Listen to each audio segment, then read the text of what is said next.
Judge Harrison Cole was known throughout the city as one of the toughest and most respected judges in the county. His courtroom had an unyielding atmosphere, where he ruled with an iron fist. People respected him, but they also feared him. He never hesitated to make difficult decisions, no matter how harsh. His reputation as a fair but stern judge made him a powerful figure in the justice system. That morning, as the sunlight streamed through the tall windows of the courthouse, the usual crowd filled the waiting area. Court cases for the day were scheduled, but none seemed to stand out, until a case was called that made even the most seasoned lawyers take notice.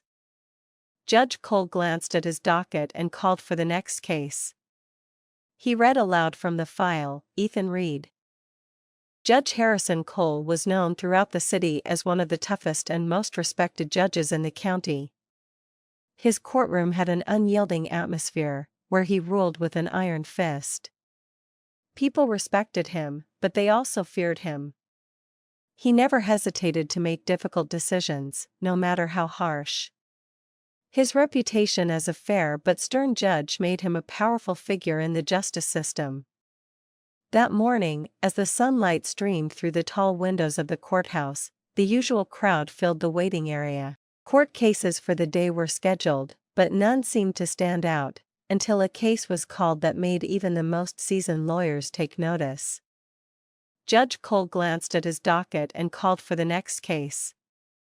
He read aloud from the file, Ethan Reed. Cole raised an eyebrow. "Mr. Reed," he said sharply. "You're accused of causing extensive damage to a restricted property. How do you plead?" Ethan's voice was steady and clear. "Your Honor, I plead not guilty. There's been a misunderstanding." A small chuckle escaped from the audience, but Cole didn't find it amusing. "A misunderstanding? You're looking at $110,000 in damages, Mr. Reed." "The evidence seems pretty clear," he replied, his tone cold. "What kind of misunderstanding could justify this?" Ethan remained calm. "If I may explain, Your Honor," he began, "I was legally authorized to be on that property as part of my duties with the Department of Justice. I did not cause any damage." The courtroom fell into stunned silence. Even Cole was taken aback. "The Department of Justice?" he repeated, his voice tinged with skepticism. "Are you trying to tell me you're a federal officer?" Ethan nodded. "Yes, Your Honor. I'm a prosecutor with the Department of Justice. I was conducting an investigation on the property, and all of my actions were lawful." Cole leaned back in his chair, a little taken aback. This was not the type of defendant he was used to seeing. His reputation for being tough had been built on cases like this, everyday people getting into trouble, but now, he was facing someone with an unexpected level of authority. Despite this, Cole was not one to back down. He had a duty to enforce the law, no matter who was in his courtroom. "Mr. Reed," Cole said slowly, his voice heavy with authority. "Even if you are a federal officer, it doesn't give you carte blanche to destroy private property. We need more than your word to prove your innocence." Ethan responded with confidence. "Your Honor, I understand. And I have evidence that can prove I did not cause any damage. I would like to submit it to the court." Cole sighed. "Let's see it, then," he said, motioning to Ethan's attorney. Ethan's lawyer handed over a stack of documents. As Cole flipped through them, his eyes narrowed. The paperwork was legitimate: official letters, signed orders, and even photographs of the property with timestamps that showed Ethan and his team were only performing their duties. There were no signs of destruction. Cole was surprised, but he quickly masked his reaction.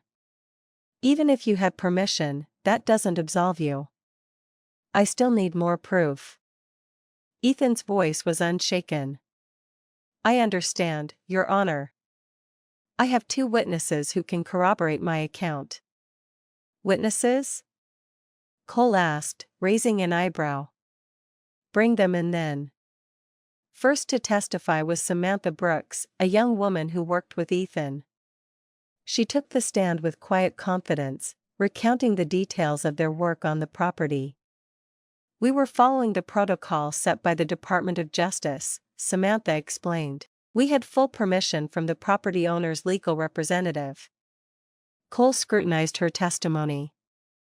"Can you prove that?" he asked, narrowing his eyes. "Yes, Your Honor.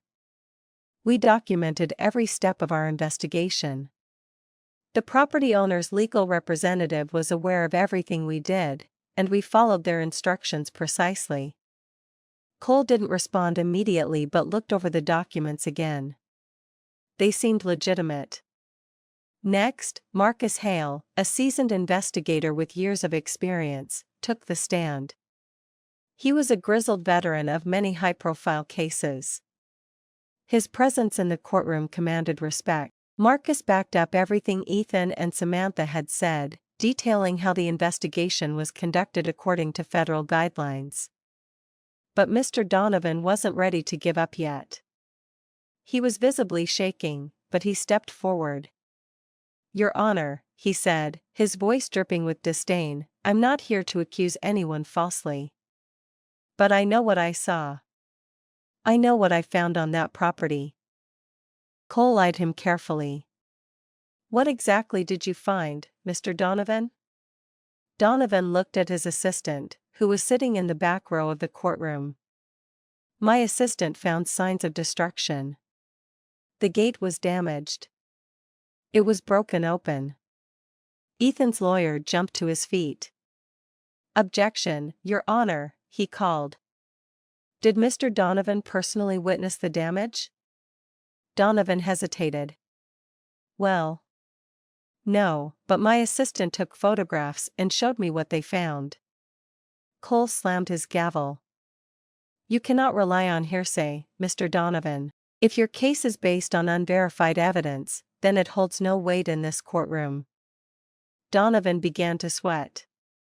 But I have a responsibility to protect that property." Ethan's attorney approached the bench.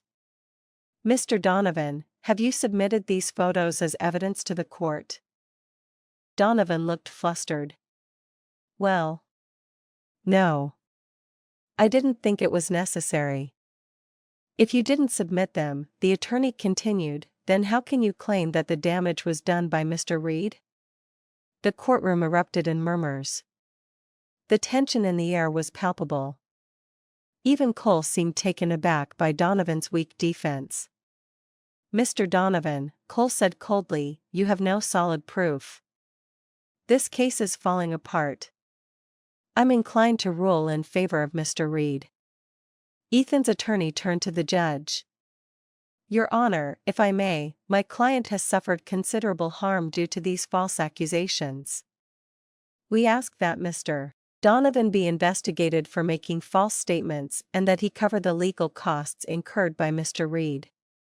Cole looked at the documents one last time. There was no denying the evidence.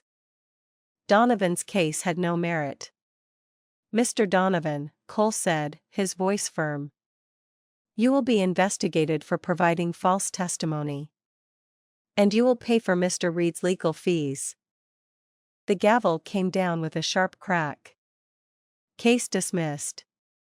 As the courtroom began to empty, a reporter rushed forward. "Mr. Reed, do you have any comments on the verdict?" Ethan smiled, but his eyes were steady. "Justice was served today. It's a reminder that truth always finds its way into the light." As Ethan walked out of the courtroom, he felt a sense of relief. He hadn't just won the case, he had also shattered a deep-seated prejudice in the courtroom. And that, he thought, was a victory far more important than anything else. The days following the trial were filled with press conferences and media interviews. Ethan became a national figure, celebrated not only for his legal victory but for the larger message he represented, that integrity, honesty, and the pursuit of justice were worth fighting for, even against powerful adversaries. But not everyone was pleased with the outcome. The controversy surrounding Mr. Donovan's role in the case had raised suspicions, and many wondered how deep the corruption went. Investigations were launched into the management firm that Donovan represented, uncovering illegal activities and fraudulent claims. The case became a symbol of how even the most powerful figures in society could be held accountable for their actions. For Ethan, however, the victory was personal. He had faced a challenge that seemed insurmountable, and through perseverance and integrity, he had prevailed. The case also brought to light the complexities of working within the justice system, how easily assumptions and prejudices could cloud the truth. Ethan's life continued to unfold in unexpected ways. He was promoted to a higher position within the Department of Justice, taking on more high-profile cases. But despite his rising status, he never forgot the lessons he learned from that trial, that justice wasn't about winning, but about ensuring fairness for all. In the end, Ethan realized that his greatest victory wasn't the verdict, but the change it sparked in the hearts of those who witnessed it. It was a victory for truth, for fairness, and for the hope that justice would always prevail in the end.